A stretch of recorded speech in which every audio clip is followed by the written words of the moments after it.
자, 이 지문은 18년 11월에 나왔던 학평 지문인데 얘는 뭐 감정, 뭐 정서에 대해서 이야기를 하는데 그것을 이론적으로 깊이 들어가기 때문에 좀 내용이 어려워지는데 일반적인 구조 자체는 좀 뻔해요. 구조 자체는 뻔한데 지문 내용이 좀 어렵다고 느끼니까 구조도 못 잡고 그래서 휘둘리다가 이 38번 말고 이 뒷문제들에서 많이 틀리게 되는 경우가 있겠는데 저도 읽어봤는데 읽어보면서 직관적으로 딱 바로 딱 와닿아가지고 이해되지 않는 부분이 한 두 부분 정도 있었어요. 단어 때문에.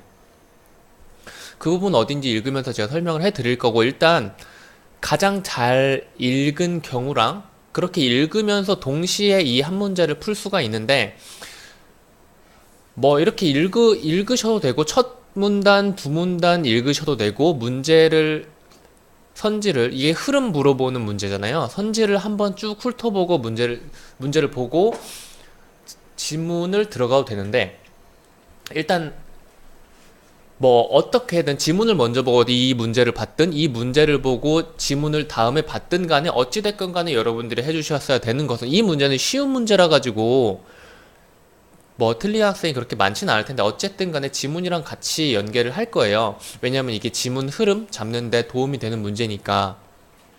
얘 같은 경우는 보시면은 이래요. 1번, 2번 선지 보자마자 바로 의심을 해야 돼요. 우리가 문제를 처음 볼 때 해줘야 되는 거는 의심을 가져주는 거거든요. 얘네 둘을 보면은 내용이 앞부분이 일치해요. 중심 화제에 대한 대비되는 두 이론을 소개한 후 중심 화제에 대한 상반된 이론을 제시한 후 라고 하는데 대비, 상반, 뭐 대비, 상반, 반대, 대조, 대립 요 말들이 전부 다 비슷한 의미입니다. 그러니까 이 5가지 단어 말고도 뭐 여러 개가 있을 수 있겠는데 지금 당장 떠오르는 건 이 정도네요. 이 5가지 단어 중에 어떤 것도 이 자리에 그리고 이 자리에 들어가도 상관이 없는 거예요. 그러니까 결국 이 1번이랑 2번 선지에서 앞부분이 똑같아요. 근데 다른 게 있나? 다른 애들은 똑같은 게 있나? 똑같은 애가 없단 말이에요. 그러면은 가장 답이 될 수 있는 가능성이 높은 애는 사실 얘겠죠. 얘네는 이 앞에 두 개가 같고 앞부분이 같고 뒷부분이 다를 테니까요. 그리고 각 이론의 장단점을 제시하고 있고 두 이론을 절충한 새로운 이론을 비판하고 있다라고 하는데 여기에서 이제 봐주시면 되는데 지문 구조는 일단 1문단을 볼게요. 일반적으로 사람들은 정서와 감정을 동일한 것으로 여긴다. 그런데 뭘까요? 정서와 감정을 동일한 것이 아니다라는 말을 하겠죠? 그쵸? 개념적으로 구분하는 겁니다. 여기서 이제 단어 하나가 걸리는데요. 정서라는 개념을 특정 시점에서의 주관의 정신 상태, 이게 무슨 말일까요?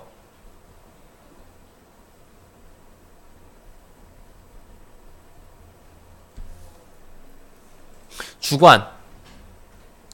주관이라는 단어의 뜻이 두 개가 있습니다. 첫 번째, 두 번째. 이거는 그냥 간단하게 설명을 할게요. 자신의 생각 또는 관점이라는 측면이 첫 번째 뜻이고요. 그리고 두 번째 뜻이 그냥 가장 널리 쓰이는 두 가지 뜻이에요. 두 번째 뜻이 어떤 것을 뭐라고 말해야 될까요?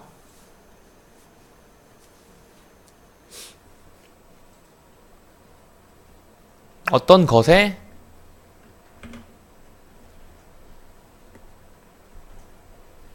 관여하는데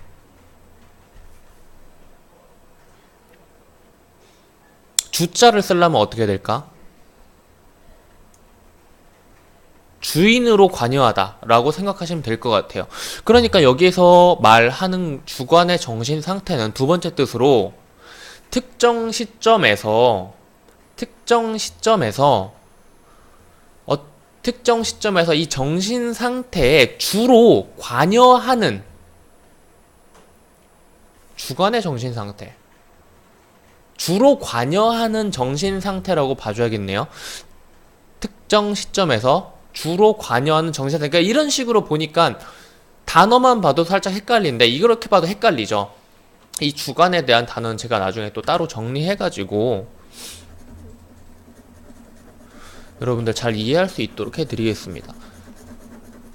그리고 제가 지문 하나하나 다 설명 안 해드릴 텐데 가장 잘 보는 방법만 설명을 해드릴 거예요. 그래서 일단 정서는 정서는 감정과 구분된다는 것을 일단 알아야 돼요. 1문단에서.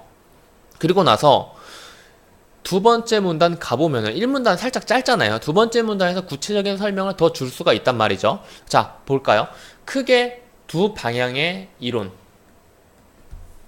설명할 수 있는데 하나는 감정 이론이고요. 다른 하나는 인지주의적 이론이래요. 그리고 이 사례를 읽어보면은 우리가 주요 단어를 어떤 것을 집을 수가 있냐면은 감정적 요소와 인지적 요소라는 겁니다. 그리고 감정적 요소와 인지적인 요소는 여기서 말한 1번 감정 이론 그리고 2번 인지주의적 이론과 서로 대응되죠. 단어 자체는. 그리고 얘네들이 연결이 되는지 추가적으로 읽어주시면 되는데 이 감정적 요소에서 지금까지 이제 보면은 정서와 감정은 구별되는데요. 맞나요? 그쵸? 정서와 감정은 구별되는데요. 이 정서에 대한 논의가 펼쳐져요. 하나는 감정 이론이고요. 두 번째는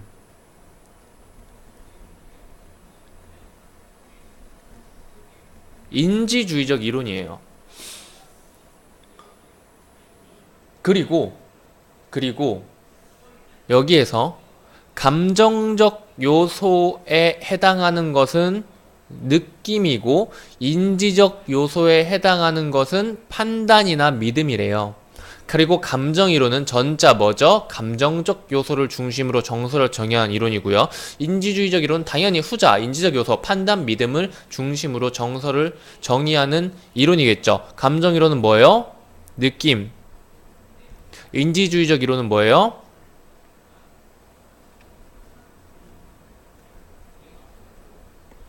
판단이나 믿음입니다. 그리고 나서 이제 감정 이론으로 들어가네요. 그리고 한 번 더 읽어보면 다시 감정 이론으로 들어가네요. 그리고 읽어보면 뭐죠? 인지주의적 이론으로 들어가고요. 그 다음 인지주의적 이론으로 들어가죠. 그리고 나서 여기에서는 정리를 해주고 있습니다. 그러면 정서에는 감정적 요소가 있고 인지적 요소가 있잖아요. 그쵸? 감정적 요소가 있고 인지 요소가 있는데 감정 이론과 인지주의적 이론은 각각 이 감정적 요소와 인지주의적 요소, 인지적인 요소를 중심으로 정서를 정의해요. 그럼 이 둘은 대비되는 두 관점이 맞나요? 맞죠? 왜냐면 정서는 느낌 그리고 판단, 믿음으로 나뉘는데 한 놈은 느낌을 주 요소로 삼고 한 놈은 그 느낌이 아닌 나머지를 주 요소로 삼다면 이 둘은 충분히 대립된다고 볼 수가 있는 거죠. 그래서 이렇게 두 개가 일단 맞았어요. 이 뒤도 맞았는지 봐야 되는데 각 이론의 장단점을 제시하고 있다. 장단점은 사실 이걸 쭉 읽지 않아도 그냥 스르륵 읽어보면 돼요. 스르륵 장점이네요. 그리고 한계가 있네요. 설명할 수 없네요. 얘네 둘은 단점이죠. 한계, 설명할 수 없다. 이 둘은 모두 얘가 이걸 할 수 없다는 거니까 단점이란 말이에요. 단점을 다른 말로 바꿔놓은 거죠. 그럼 장단점, 일단 감정이론의 장단점을 이야기하고 있네요. 인지주의적 이론은 어떤지 한번 볼까요? 장점이 또 있네요. 그리고 설명할 수 있다. 그러나 경시하고 있다. 어떤 것을 잘 못 보고 있다. 어떤 것을 너무 가볍게 보고 있다. 이건 단점이라고 볼 수가 있죠. 그럼 답은 1번으로 나오는 겁니다. 실제로 이 문제를 풀기 위해서 봐줬어야 되는 부분들은 이 부분이었어요. 그리고 독해 역시 지금 제가 말한 이 구조대로 읽어줬으면 조금 더 편하게 읽혔을 겁니다. 그냥 한 줄 한 줄 그냥 너무 어렵다 하면서 꾸역꾸역 보면은 머릿속에 기억도 안 남고 문제를 풀 때 내가 무엇을 읽었는지 모르고 다시 똑같이 읽게 되고 그러면은 시간이 2배, 3배 이렇게 늘어날 거예요. 이 세부적인 독해까지는 제가 안 건드릴 겁니다. 지금 이렇게 틀만 확실하게 잡아드리고 여러분들 반복적으로 독해하면서 스스로 이해하는 게 지금 제가 깔끔하게 모든 설명 다 하는 것보다 훨씬 더 여러분들한테 도움이 돼요. 아시겠죠? 그래서 이렇게까지만 보고 그리고 감정이론 그리고 인지주의적 이론에서 좀 읽었다. 여러분들 한 번쯤 더 읽어봤다고 가정한 후에 이 다음 문제들 풀어볼게요.